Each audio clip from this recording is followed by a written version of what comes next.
This is NBC 15 News, coverage you can count on. The skies above Madison were lit up with fireworks on this Independence Day. Good evening, everybody. I'm Renee Charles. Mike McKinney has the night off. NBC 15's Lee Mills has been out at Elver Park for the fireworks on Madison's west side. And Lee, turned out to be a pretty nice night for the show. That's right, Renee, and thank goodness for the 20,000 people officials estimate showed up here tonight and the 30 to 40,000 that watched from their nearby homes. The 20th annual Elver Park fireworks display started and ended about 10 minutes ago, but with new sponsors, a new fireworks company, and a renewed sense of hope, the show went off with a bang.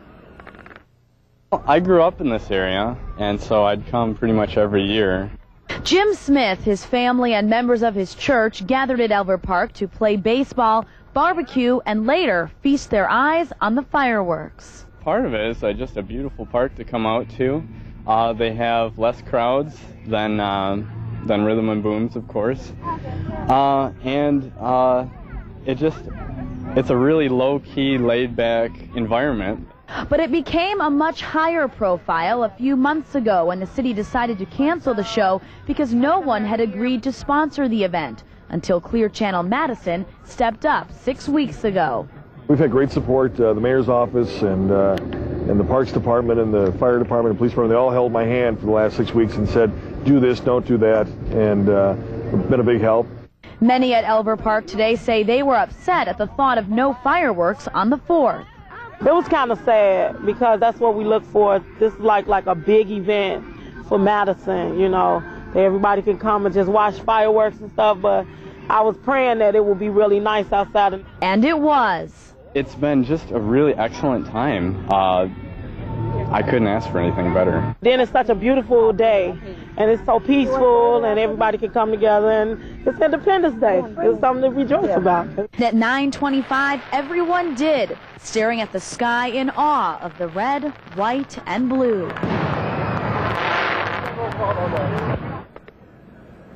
Now, it was quite an amazing show and a very amazing finale. If you look behind me, if you can see, almost everyone has packed up their things to go home for the night. But if you don't have any plans for tomorrow morning, Jeff Tyler, along with some other volunteers, will be heading back to Elver Park here around 7:30 a.m. tomorrow morning. But they need more helpers to clean up. So if you can come, they will be providing food and drinks. But with yesterday's Rhythm and Booms rain out, Renee, it looks like officials say it could have been a record-setting crowd here today, all to honor America. And a great day for it, yeah. So it looks like everybody had a good time.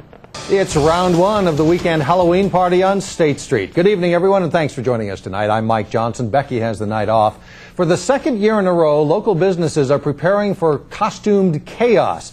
NBC 15's Lee Mills joins us live now from State Street with the latest. What's going on down there, Lee?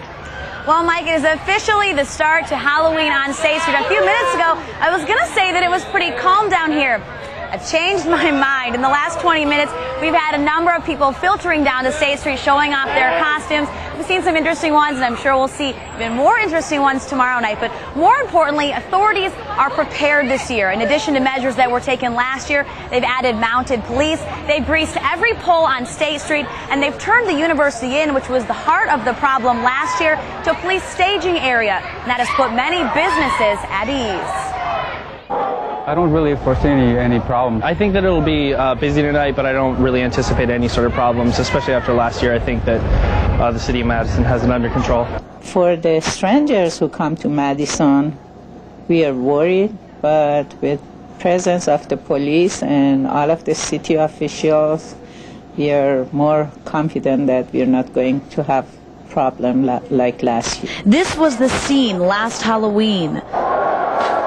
Bottles flying through the air, riot police, shattered storefronts like this one at the Den. Stay between the fines and the increased lighting probably poses more of a reason not to be destructive this year. But I think that most of the people from in town have learned their lesson. We'll just have to see about what the kids from out of town do. Businesses are also doing something about past problems. Many are volunteering to stay open late to deter destruction. I'm not sure why people want to vandalize their own city, but if it helps for us to be open in some of these other businesses, we're more than willing to help out.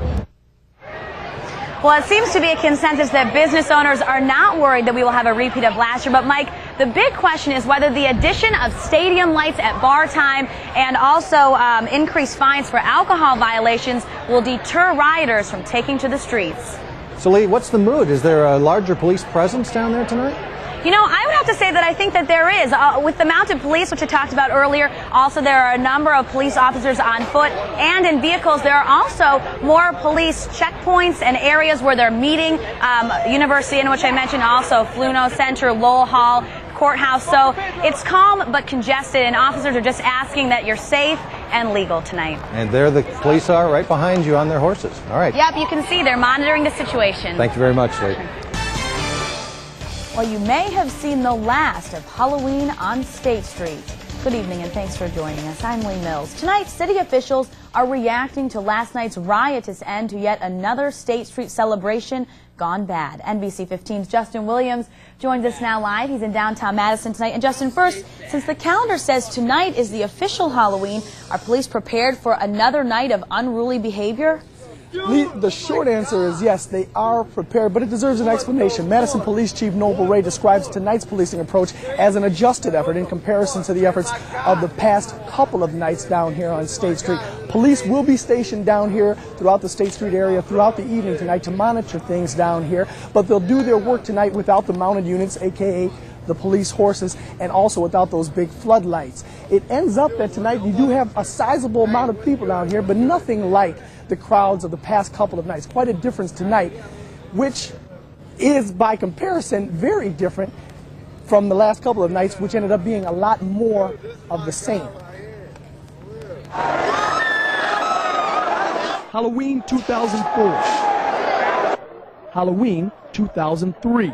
If you're having difficulty determining the difference, you're in good company. In the end, at about the same time of night, in about the same place, for the third year in a row, we had this kind of melee. Sunday afternoon, Madison Mayor Dave Cheslevich and Police Chief Noble Ray joined other local officials in reacting to the repeat, and they seemed to agree. Despite a year of planning and plotting to avoid the same State Street situation this Halloween, a preliminary review provides the same cause. We've got a core group of people that are determined to have a right. That's where we are. The same number of arrests. They are fairly similar.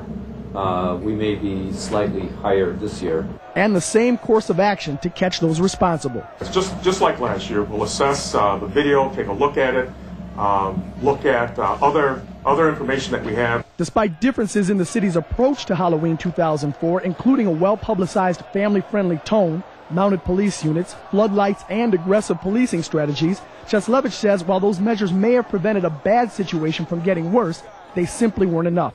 Now he's considering making the biggest difference yet. We've got to ask ourselves whether or not we should try to manage this event into the future, or whether or not we should try to find ways to discourage it actively.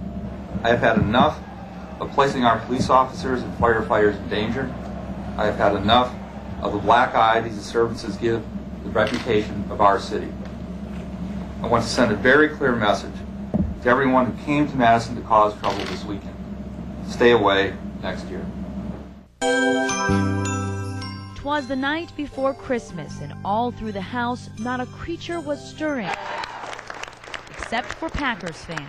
I should be with my family right now, but I took time out to sit down here and watch a little bit of the game. They're probably wondering where I'm at. Christmas traditions took a twist this year as some families planned their get-togethers around the game. We had a demand for it, and actually we've only closed on Easter, and we're going to be open tomorrow night too. Normally we try to stop out and see friends that we don't get to see very often, but today, because the game's on and because this place is a great place to watch a game, we decided we'd stay here. But some traditions haven't changed, like Christmas Eve services in local churches. There are families that just say, well, the reason of the season is Christmas, and for one day they may leave that Packer game just a little bit early. But that doesn't mean they didn't make a mention of it. And there's like 38 seconds left, and it's tied at 31. So, pray. Well, football, is a fun pastime, but, really Christ came to die for us, and this is his birth, and that is very important for my family as well as for the community. No matter which way you chose, everyone ended the day in celebration. Lee Mills, NBC 15 News.